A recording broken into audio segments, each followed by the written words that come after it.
I ran into my cousin at the mall and asked, "So, when's the family trip happening?" She looked confused and said, "Wait. You don't know? We went last month." I'd paid $6,700 toward that vacation. I just stood there, speechless, then pulled out my phone. So here's the thing about finding out your entire family has been lying to you for months: it doesn't hit you all at once. It seeps in slow, like ice water filling your chest, and for about 30 seconds you just stand there with this stupid half-smile on your face because your brain refuses to process what your ears just heard. That was me. Standing in the middle of Westfield Mall on a random Tuesday afternoon, holding a smoothie I'd never finish, staring at my cousin Brianna like she just told me gravity wasn't real. "Wait," I said. My voice came out weird. "Thin. What do you mean you went last month?" Brianna's face did this horrible thing where I watched her realize in real time that she just accidentally detonated a bomb. Her tan. I was noticing her tan now. The kind of golden bronze you don't get from a tanning bed. The kind you get from a week in Cancun. "Maya," she took a step back, clutching her shopping bags like shields. "I thought you knew. I thought maybe you just couldn't make it or, Brianna." I felt my fingernails digging into the smoothie cup. I paid $6,700 toward that trip. 6 months ago. To your mom. The color drained from her face so fast I thought she might pass out right there next to the pretzel stand. Let me back up. My name is Maya Chen Whitfield, I'm 31 years old, and until approximately 4 minutes ago, I thought I had a family that loved me. Complicated, sure. Messy, absolutely. But love was supposed to be the baseline, right? That's what I believed. The vacation had been Aunt Patricia's idea. She pitched it at Christmas dinner the year before, a big family trip to Mexico, all expenses split evenly between the adults, a celebration because my grandmother had beaten cancer and we should make memories while we still can. Her exact words. I remember because they made me cry into my mashed potatoes. I'm the oldest of 7 cousins. I'm also the only one without kids, without a husband, and, here's the part that matters, without money problems. I'd worked my way up from receptionist to regional marketing director at a medical device company over 8 years. I drove a paid-off Honda. I lived in a modest apartment. I saved. So when Aunt Patricia pulled me aside after that dinner and said the trip would cost about $12,000 per family unit, but maybe I could contribute a little extra since I didn't have dependents, I said yes. When she asked if I could pay upfront because she was coordinating everything and needed the deposits, I said yes. When the amount somehow ballooned to $6,700 because the resort had a special package deal that required full payment in advance, I said yes. I said yes because that's what you do for family. I said yes because I'd been the responsible one my whole life, the one who showed up early, stayed late, cleaned up messes that weren't mine, and wrote checks when asked. I said yes because I thought I was going to Cancun with 17 of my closest relatives to celebrate my grandmother being alive. Instead, I was standing in a mall learning that they'd gone without me. "Maya, listen to me." Brianna's voice was shaking now. She was 26, worked part-time at a yoga studio, and had never been particularly good at lying. It wasn't supposed to happen like this. Mom said, she told everyone that you dropped out. That you had some work emergency and couldn't come and you were fine with it. She said you told her to just use your money toward everyone else's costs since you couldn't get a refund. I never said that. I know that now. Her eyes were wet. I'm looking at your face and I know that now. I pulled out my phone. My hands weren't steady but I didn't care. I opened my photos and started scrolling back to January when I'd taken screenshots of every Venmo transaction, every text exchange with Patricia, every planning email. Look. I shoved the screen toward Brianna. January 15th. $1,500, memo says Cancun deposit Patricia. February 3rd. $2,200, resort balance. March 20th. $3,000, flight and activities package. Your mother told me this was covering me, my room, my flights, my excursions. She sent me a packing list in April. She sent me a countdown graphic in May that said 3 weeks until paradise. Brianna read the messages. I watched her scroll through them, watched her face cycle through confusion, horror, and something that looked a lot like recognition. "Oh no," she whispered. "What?" "Maya, the trip was moved up. It was supposed to be July, but Mom changed it to June because she said the resort had a cancellation deal. She told everyone the new dates at the Mother's Day brunch." Brianna looked up at me. "The brunch you weren't invited to." The ice water in my chest became something hotter. Sharper. I wasn't invited to a Mother's Day brunch, I repeated flatly. Mom said you were traveling for work. That you'd sent your regrets. Brianna, I spent Mother's Day alone in my apartment watching reality television and eating pad thai because no one contacted me about any family plans. She put her hand over her mouth. Here's what you need to understand about Aunt Patricia, she's my mother's younger sister, and my mother has been dead for 11 years. Car accident. Wrong place, wrong time, gone between one heartbeat and the next. I was 20 years old, halfway through my junior year of college, and suddenly the only family I had left was my father, who remarried and moved to Scotland 3 years later, and my mom's side. The Chen side. They'd absorbed me after the funeral. Or at least, that's what I thought. Patricia had held me while I sobbed. She'd helped me pack up my childhood bedroom. She told me, over and over, you're not alone, Maya.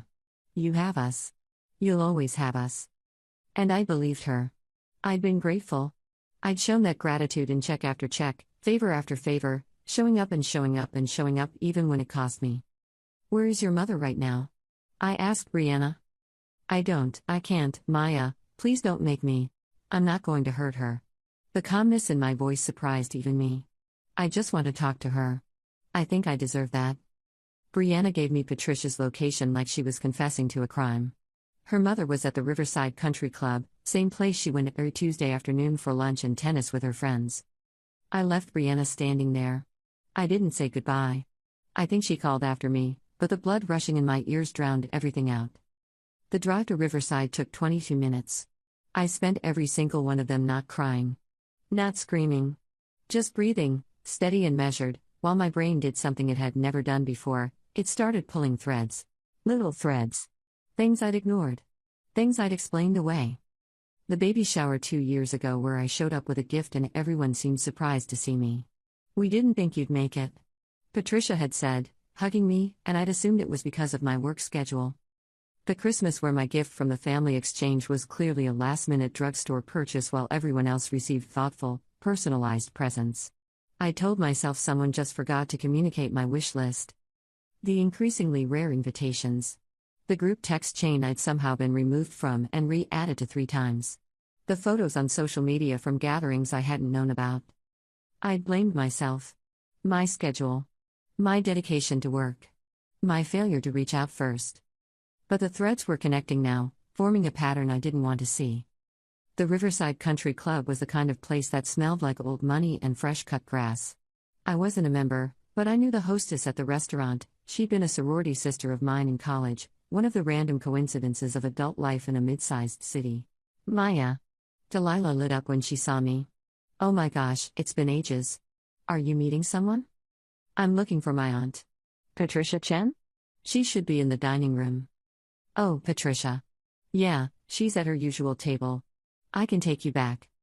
The dining room was all white tablecloths and natural light. I spotted Patricia before she spotted me. She was at a round table near the windows with 4 other women, mid-laugh, her silver streak hair perfectly styled, her tennis whites pristine. She looked up. She saw me. And for just a fraction of a second, I caught something flash across her face. Fear. It was gone instantly, replaced by that warm, welcoming smile she'd perfected over 58 years of social manipulation. But I'd seen it. I'd finally seen it. Maya. What a wonderful surprise. She stood, arms open, performing for her audience. Ladies, this is my niece Maya. Angela's daughter. She's a big marketing executive, very impressive. I didn't step into the hug. Patricia, I said. We need to talk. Now. Privately. The other women exchanged glances. Patricia's smile tightened. Of course, sweetheart. Is everything okay? You look pale. Delilah, could you bring my niece some water? I don't need water. I kept my voice level. Pleasant, even. I just ran into Brianna at the mall. She told me about Cancun. Dead silence. One of the women, I recognized her vaguely as someone's mother from a long-ago wedding, cleared her throat.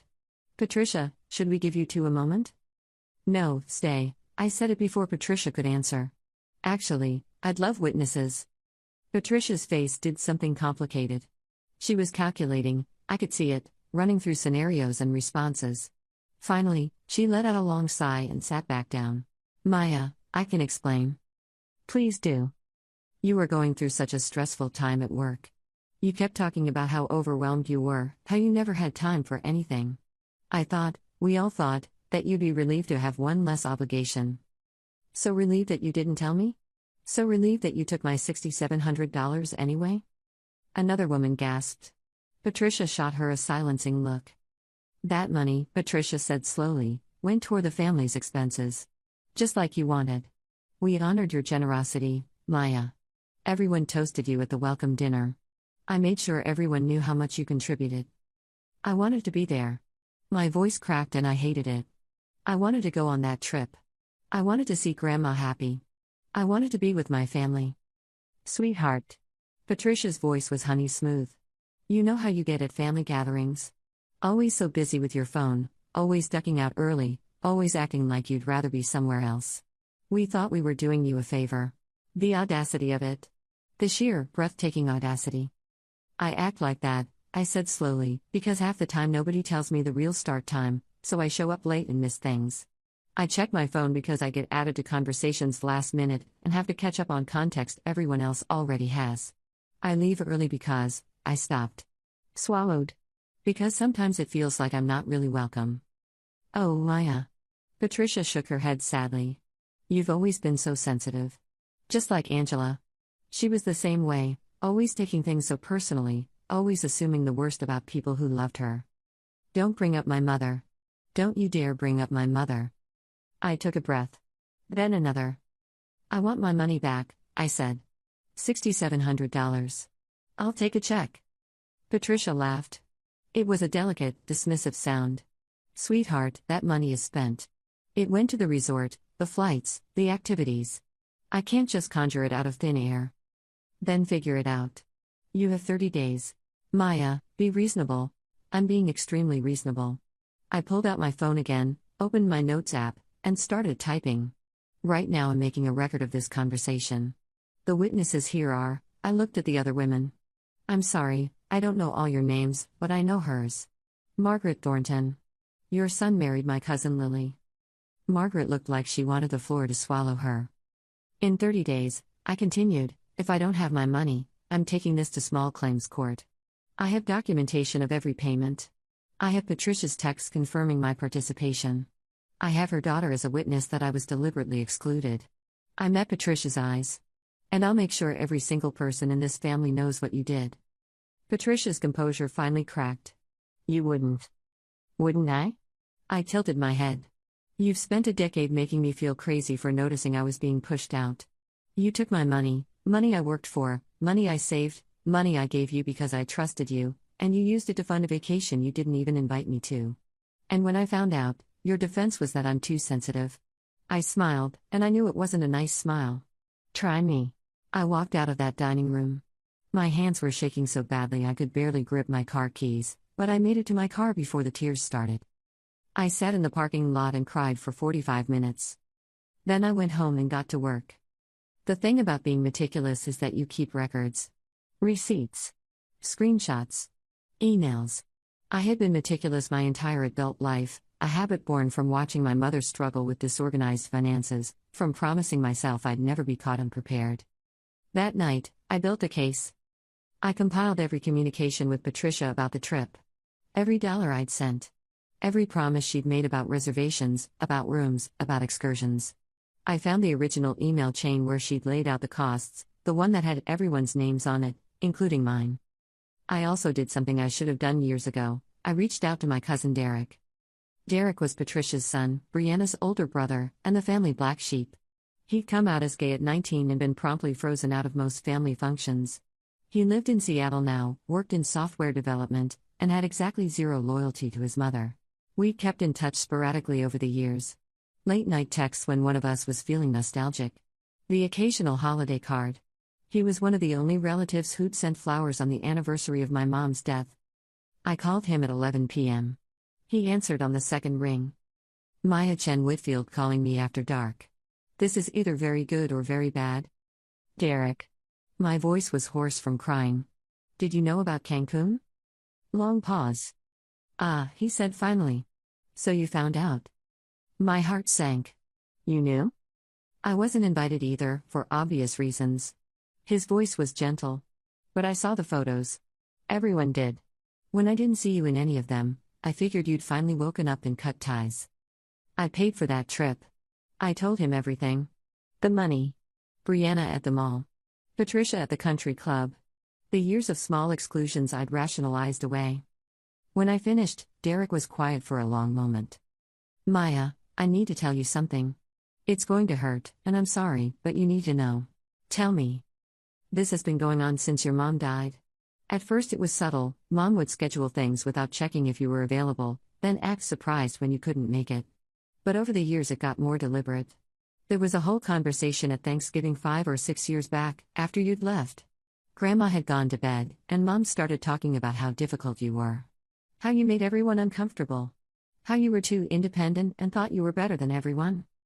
I felt sick. Nobody defended me? Lily tried. She said you seemed fine to her, just busy. Mom shut her down pretty quick. Said Lily didn't understand the family dynamics because she'd married in. Lily. Sweet, quiet Lily who'd always made sure I had a seat at the table. Who'd texted me happy birthday without fail every single year. Why didn't you tell me? Because I'm a coward. Derek's voice cracked. Because I was already on the outside and I thought if I warned you, it would just make things worse for both of us. I told myself you'd figure it out on your own, that you were smart enough to see through it eventually. But every year you kept showing up, kept giving, kept trying, and I watched. I'm sorry, Maya. I'm so sorry. We talked for 3 more hours. Derek told me about other family secrets, money that Patricia had borrowed from other relatives and never repaid. A property dispute with their late father's estate that she'd quietly resolved in her own favor. The way she'd positioned herself as the family matriarch after my mother died, filling the power vacuum with ruthless efficiency. My mother had been the older sister. The responsible one. The one everyone respected.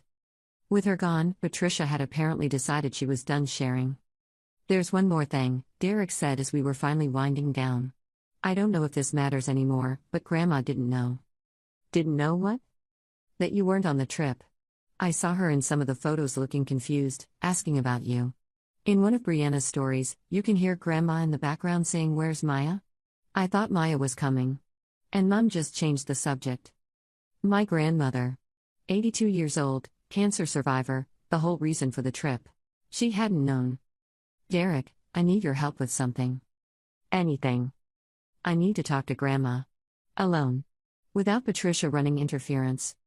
He gave me what I needed, Grandma's schedule, her caretaker's phone number, the best times to visit when Patricia wasn't around. I had 30 days to get my money back. But first, I had a grandmother to see. Grandma Chen lived in an assisted living facility called Sunset Gardens, a nice one, funded partially by the money my mother had left in trust before she died. I'd learned that detail from Derek too. More threads connecting. I arrived on Thursday afternoon, when Patricia had her standing salon appointment and wouldn't be visiting until evening. The caretaker, a kind woman named Rosa, let me into Grandma's suite without question. Maya. Grandma's face lit up when she saw me. She looked smaller than I remembered, more fragile, but her eyes were sharp as ever. Oh, my sweet girl. Come here, come here. I hugged her carefully, afraid I might break her. Grandma, I need to talk to you about something important. Sit, sit. She patted the space beside her on the small sofa. Rosa, could you bring us some tea? The good kind, not that herbal nonsense. Rosa smiled and disappeared. Grandma. I took her hand.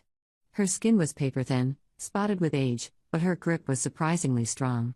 Why wasn't I in Cancun? Her face fell. Oh, baby. I asked Patricia about that. She said you had to work, that you were very sorry, that you sent money to help everyone else enjoy themselves. That's not true. I watched understanding dawn in her eyes. Slowly. Painfully. Tell me, she said. So I did. I told her everything, from the payments to the text to confronting Patricia at the country club. I showed her my phone, scrolling through the evidence I'd compiled. By the end, Grandma was crying. Quiet tears, tracking down the wrinkles of her face. I knew Patricia was difficult, she whispered. She was always jealous of Angela. Your mother was smarter, kinder, more capable, and she knew it. I thought when Angela died, Patricia would step up. Be there for you. She promised me, Maya. She promised she'd take care of you. She took care of herself. Grandma's hand tightened around mine. What are you going to do? I'm giving her 30 days to pay me back. Then I'm going to small claims court. Good. The word surprised me with its ferocity. Take her for every penny. And Maya, she fixed me with that sharp gaze. Don't let her play the family loyalty card. Don't let anyone guilt you into backing down. You're Angela's daughter. You have her spine. I stayed for 2 hours. We looked at old photos together, my mother as a child, as a teenager, at her wedding. Grandma told me stories I'd never heard, secrets my mother had confided that Patricia never knew. She would be so proud of you, Grandma said as I was leaving. So proud. I drove home with a new kind of fire burning in my chest. The response started within 24 hours. First came the text from cousins I hadn't heard from in months. Hey Maya, everything okay? Heard you and Aunt Patricia had a misunderstanding. Mom said you were upset about the trip, but I'm sure there's a reasonable explanation. You're not really going to sue, are you? That seems extreme. Then came the emails. Family members I barely knew, suddenly invested in mediating a conflict they'd only heard one side of. Then came Patricia herself. She showed up at my apartment on Saturday morning. I knew it was her because the doorbell rang 6 times in rapid succession, and when I checked the camera, she was standing there with the expression of someone about to make a very reasonable request while being very unreasonable. I opened the door. I didn't invite her in. Maya. Her voice was different now. Softer. Practiced.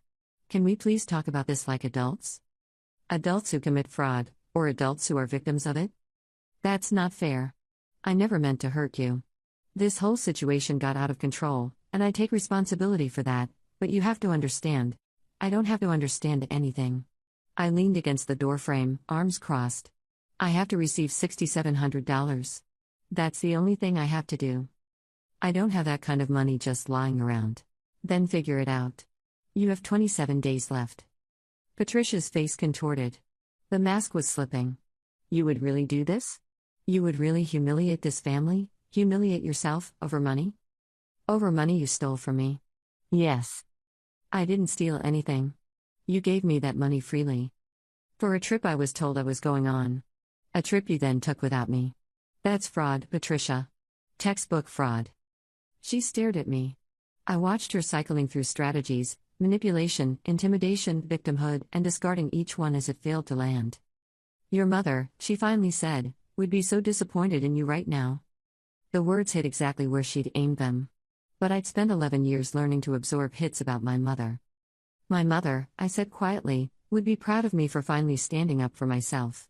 But you wouldn't know that. You barely knew her at all. I closed the door in her face. Week 2 brought the big guns, Grandma Chen. Not in person, Patricia had learned her lesson about leaving Grandma unsupervised around me, but through a carefully orchestrated phone call. Maya, sweetheart. Grandma's voice sounded strange. Coached. Patricia and I have been talking, and we think perhaps this has all been blown out of proportion. I sat very still in my kitchen, phone pressed to my ear. Grandma, is Patricia there with you right now? Long pause. Too long. She's just helping me with some paperwork, dear. But she mentioned you two have been having some difficulties, and I thought maybe if we all sat down together. Grandma, when I visited you last week, you told me to take Patricia for every penny. You said not to let anyone guilt me into backing down. Silence. I could hear breathing that wasn't Grandma's. Grandma, are you able to speak freely right now? Her voice wobbled. Maya, family is important. We shouldn't let money come between us. I agree. Patricia shouldn't have let money come between us. Patricia shouldn't have taken $6,700 from me and then excluded me from the trip it was meant to pay for. But she did. And now she needs to make it right. More silence. Then, muffled, I heard Patricia's voice, "Give me the phone, Mother." The line went dead. I called Rosa immediately. I need you to check on my grandmother. Make sure she's okay. And please, don't leave her alone with Patricia again. Rosa, bless her, didn't ask questions. I'll take care of it, Miss Maya. That night, I got a text from Derek. Mom just called me screaming. Said you've turned Grandma against her. Whatever you're doing, keep doing it. Week 3 was when things got interesting. I received a certified letter from a lawyer. Not Patricia's personal attorney, she didn't have one, I checked, but a family friend who practiced real estate law and had apparently been convinced to send something official looking. The letter accused me of elder manipulation and financial harassment. It threatened legal action if I continued to defame Patricia Chen to family members and associates. It demanded I cease and desist from all communications regarding the alleged Cancun incident. I showed it to my own lawyer, a woman named Sandra who I'd hired the day after the mall encounter. She read it twice and then laughed out loud. "This is garbage," she said. "A real estate attorney threatening to sue you for talking about something that actually happened? Throw it away. No, actually, keep it. It's evidence of intimidation." Should I respond? Only through me. She smiled. Let's draft something properly terrifying. Our response was 4 pages long. It included a detailed accounting of every dollar I'd paid, copies of all communications, and a clear statement that I intended to pursue the matter through small claims court and, if necessary, escalate to civil fraud charges. It also noted that the original letter constituted harassment, and that any further attempts at intimidation would be documented for the court. The responses stopped after that. Day 28, I got a call from a number I didn't recognize. "Maya? This is Lily. Please don't hang up." Lily. Margaret Thornton's daughter-in-law. My cousin by marriage, who had apparently tried to defend me at the Thanksgiving I wasn't even at. "I'm listening. I know what's going on. I know what Patricia did. And I have," she took a shaky breath. "I have something you need to see. Can you meet me for coffee tomorrow? There's a place near my office, neutral ground. Patricia doesn't know I'm calling you." My instincts were screaming caution. But Lily had never been anything but kind to me. "Text me the address." We met at a small cafe in the financial district. Lily looked nervous, clutching a thick manila envelope like it might explode. "Before I show you this," she said, "I need you to understand something. I'm not doing this to help you sue Patricia.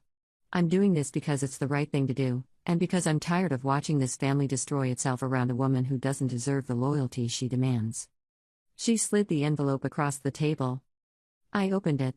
Inside were bank statements, copies of checks, emails, a paper trail going back years. "Patricia has been doing this for a long time," Lily said quietly. "Not just to you. She's borrowed money from almost everyone in the family at some point. 3 years ago, she convinced my mother-in-law to invest $40,000 in a business opportunity that turned out to be a shell company Patricia controlled. Margaret was too embarrassed to tell anyone. She's still paying off the debt." I stared at the documents. Patricia's name, over and over, on transactions that didn't match any legitimate business purpose. "My husband doesn't know." Lily's voice was barely above a whisper. "His mother doesn't know I found out. But I've been collecting this for 2 years, waiting for someone brave enough to actually do something. And then Brianna called me after she saw you at the mall, and I thought, she met my eyes. I thought maybe you were that person." "Why me?" "Because you're not afraid of her. Because you have your own money, your own life, your own success that she can't touch. Because you're Angela's daughter, and Angela was the only person Patricia was ever actually scared of." I took the envelope home.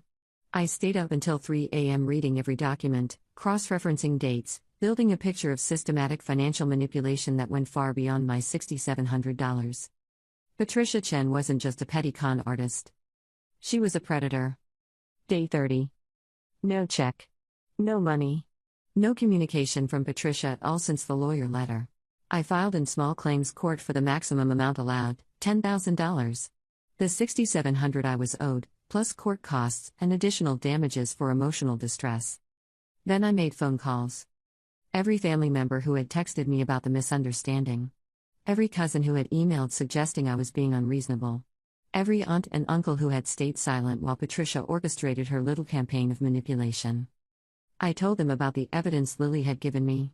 Not all of it, that wasn't my story to tell without permission, but enough. Enough to make them doubt. Enough to make them ask questions. The court date was set for 3 weeks out. In that time, I received 6 phone calls from relatives admitting they'd had similar experiences with Patricia but had been too ashamed to speak up. I received a tearful apology from Brianna, who had confronted her mother and been told she was choosing Maya over family. I received a long email from Derek offering to fly in and testify if needed. And I received one more thing, a text from a number I didn't recognize, at 2 in the morning, the night before my court date. "I know what you're doing. I know about the documents you have. If you think you can destroy this family and walk away clean, you're wrong. Some things can't be undone." I screenshotted and forwarded it to Sandra. Then I went to sleep. The courtroom was smaller than I expected. Beige walls, fluorescent lights, plastic chairs. The judge was a tired-looking woman in her 60s who had clearly seen 1,000 cases just like this one. Patricia showed up with a lawyer, a real one this time, someone in an expensive suit who looked annoyed to be handling a small claims case. She wouldn't look at me. I presented my evidence, the payments, the communications, Patricia's own words confirming I was meant to be on the trip. I played calm and professional, the way Sandra had coached me. Patricia's lawyer tried to argue that the money had been a gift rather than a payment, that I had voluntarily removed myself from the trip, that this was a family disagreement being inappropriately litigated. The judge asked Patricia directly, "Did Maya Chen Whitfield pay you money with the expectation that she would be participating in a family vacation?" Patricia's lawyer started to object. Patricia cut him off. "Yes," she said. Her voice was flat, defeated. "Yes, she paid. Yes, she expected to go. And did you exclude her from that vacation and keep the money?" Long pause. "It was complicated. Yes or no, Ms. Chen?" "Yes." The judge ruled in my favor. Full amount, $6,700 plus court costs. Patricia would have 30 days to pay. She walked out of the courtroom without looking at anyone. But that wasn't the end. 3 weeks later, Patricia's husband left her.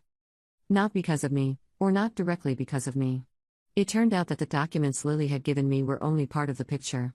Patricia had been siphoning money from their joint accounts for years, spending it on personal luxuries and secret investments that had all gone sour.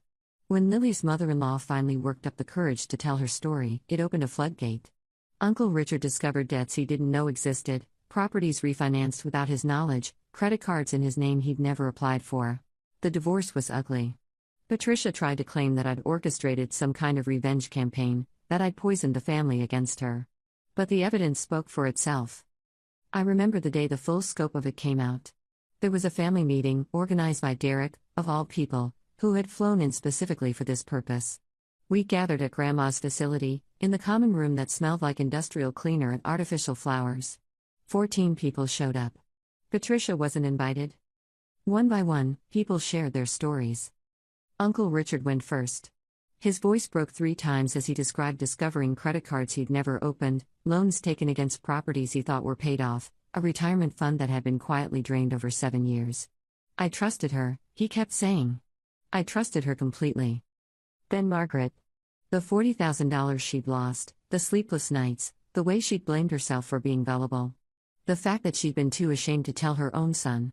Cousin Jamie, who had loaned Patricia $8,000 for emergency home repairs 3 years ago and been told it would be repaid when things settled down. Things had never settled down.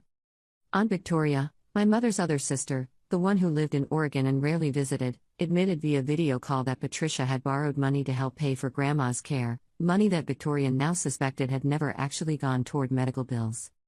Story after story. Thread after thread. A tapestry of manipulation so complete, so carefully constructed, that it took my breath away. How did none of us see this? Victoria's voice was crackling through the laptop speakers.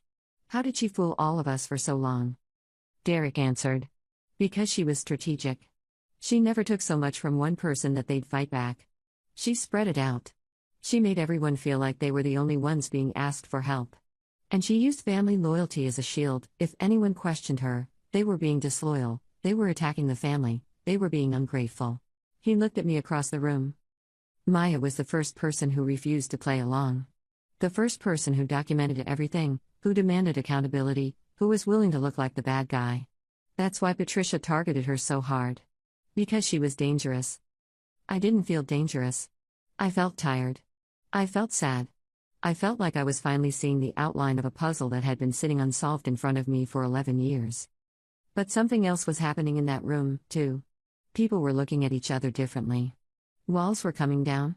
Secrets that had festered in isolation were finally being exposed to air and light. It wasn't healing, exactly. It was too raw for that. But it was the beginning of something. The first step toward becoming a family that actually knew each other, instead of a collection of strangers pretending everything was fine. After the meeting, Derek pulled me aside. "You know she's not going to stop, right?" "What do you mean?" "Patricia." He ran a hand through his hair. "She's desperate now. Cornered.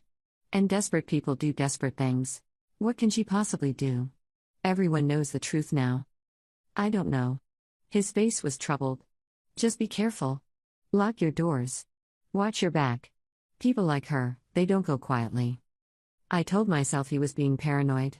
That Patricia was defeated, broken, too busy dealing with her own collapsing life to worry about me. I was wrong. The harassment started small. A flat tire on my car that might have been an accident. Mail that went missing for 3 days. A pizza delivery I never ordered.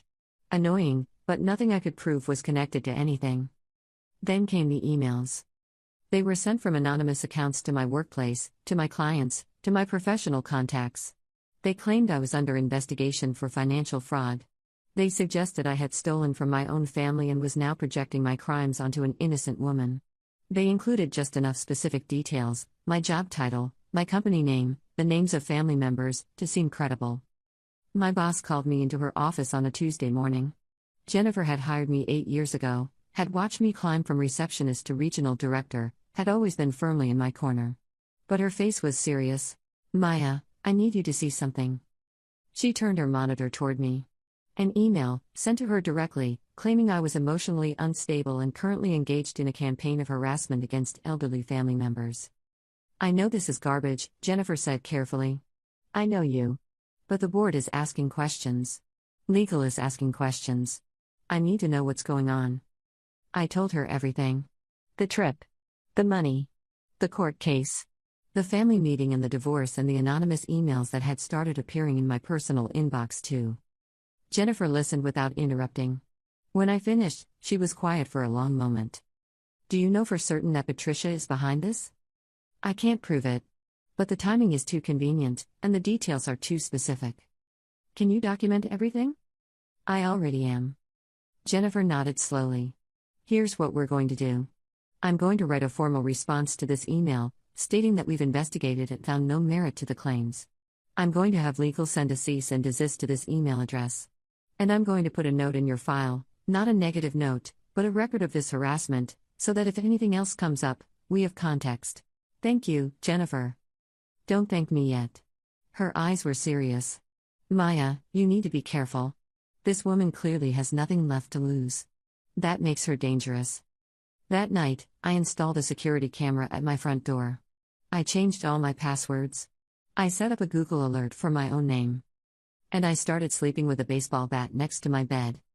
The final confrontation came 3 weeks before my grandmother had her stroke. I was leaving work late, around 8 p.m., the parking garage mostly empty. I was thinking about dinner, about the documentary I wanted to watch, about nothing in particular. I didn't notice the footsteps behind me until it was almost too late. "Maya." I spun around. Patricia was standing there, under the fluorescent lights, looking nothing like the polished socialite who had lounged at the country club. Her hair was unwashed. Her clothes were wrinkled.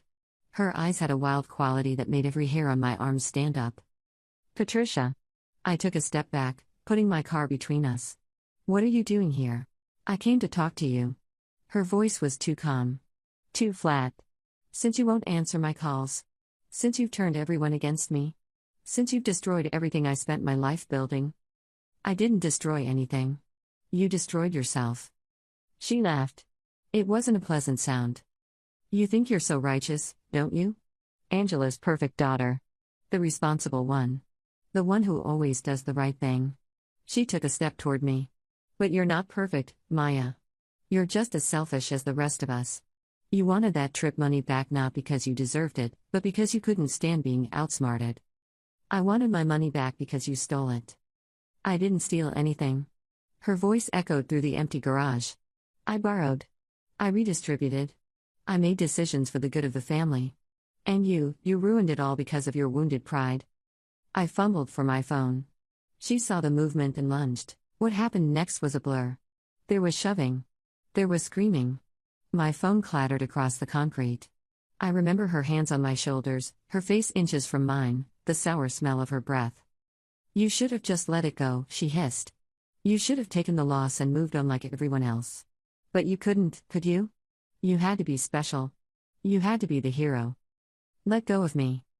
Or what? You'll sue me again? Report me to the police?" She was laughing and crying at the same time now. "Go ahead. I've got nothing left. You made sure of that. Patricia. The shout came from across the garage. A security guard, running toward us. Patricia's grip loosened just enough for me to wrench myself free. She was gone before the guard reached me, disappeared into the stairwell like a ghost. By the time the police arrived, there was no sign of her except the bruises forming on my shoulders. I filed a report. I got a restraining order. And for the next 3 weeks, I jumped at every shadow, flinched at every unexpected sound, and wondered if she would come back to finish whatever she'd started. She didn't. The stroke happened, Grandma's stroke, and Patricia retreated to handle her own crumbling life. I heard through the family grapevine that she'd moved out of state, gone to stay with some distant relative who hadn't yet learned what she was capable of. But I never forgot the look in her eyes that night. The absolute certainty that she was the victim. The complete inability to see herself as anything other than wronged. Some people are so broken that they can't recognize their own brokenness. They just keep destroying, keep consuming, keep hurting everyone around them while crying that they're the ones being attacked. Patricia was one of those people. Maybe she'd always been. Maybe my mother had known, had somehow kept her in check while she was alive. Maybe that was another thread I'd never be able to pull. My grandmother had a small stroke in the middle of it all. Non-fatal, thank goodness, but serious enough to require a hospital stay. I was there every day.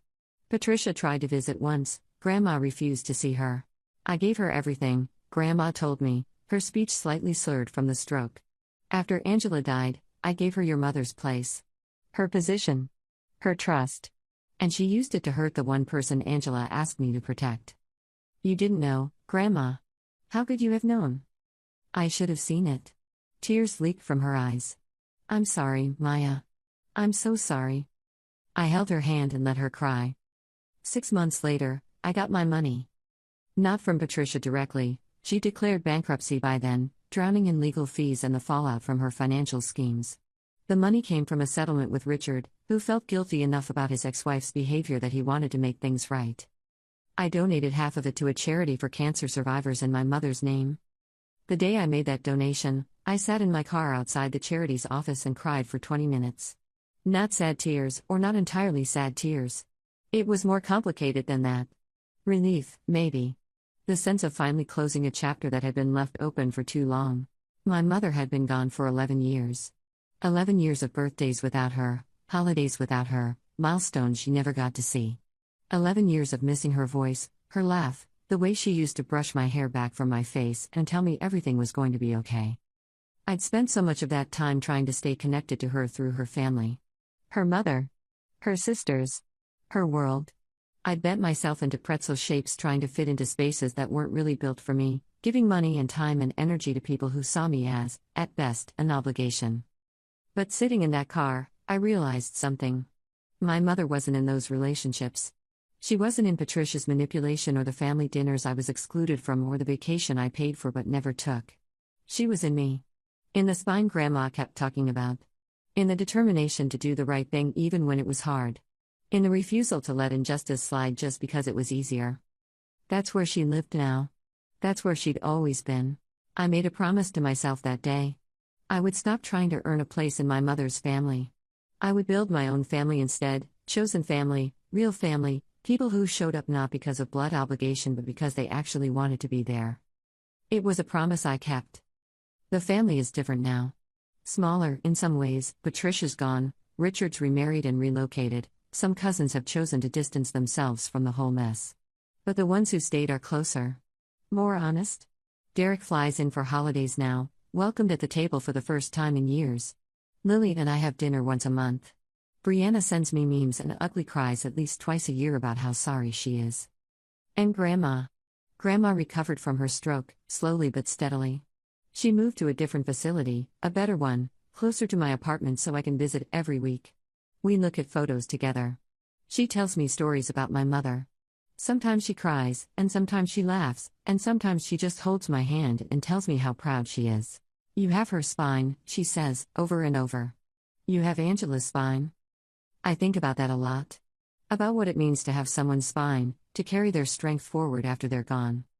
I think about the smoothie I never finished, sitting forgotten in a mall trash can on the day my life changed. I think about the $6,700 that bought me something more valuable than a week in Mexico, the truth about who I was to the people who were supposed to love me. And sometimes, late at night, I think about Patricia's text message. Some things can't be undone. She was right about that. She just didn't realize it applied to her too. Last week, I ran into someone at that same mall. Not Brianna this time, Margaret Thornton. Lily's mother-in-law. The woman who had sat at that country club table and watched me confront Patricia. She stopped dead when she saw me. Maya. Her voice was small. I owe you an apology. You don't have to, I do. She took a breath. I knew Patricia was difficult. I knew she wasn't being fair to you. But I never said anything because I didn't want to rock the boat, and I told myself it wasn't my business. She met my eyes. But it was everyone's business. We all let her get away with it for years because it was easier than confronting her. And you paid the price for our cowardice. I didn't know what to say. Lily told me what you did with the money from Richard, Margaret continued. The donation. To the cancer charity. She smiled, just slightly. Your mother would have liked that. Thank you. No. She shook her head. Thank you. For being brave enough to do what the rest of us should have done a long time ago. She walked away before I could respond. I stood there for a moment, in the middle of a busy mall, surrounded by strangers going about their lives. Nobody knew what I'd been through. Nobody could see the scars or the healing of the slow, painful work of rebuilding a family from the ashes of betrayal. But I knew. And that was enough. Final note, I still have that screenshot of Patricia's threatening text message. It's saved on 3 different devices, backed up to the cloud, and printed in a file folder in my safe. Just in case. Because some things can't be undone. But other things? Other things need to be documented. Just in case.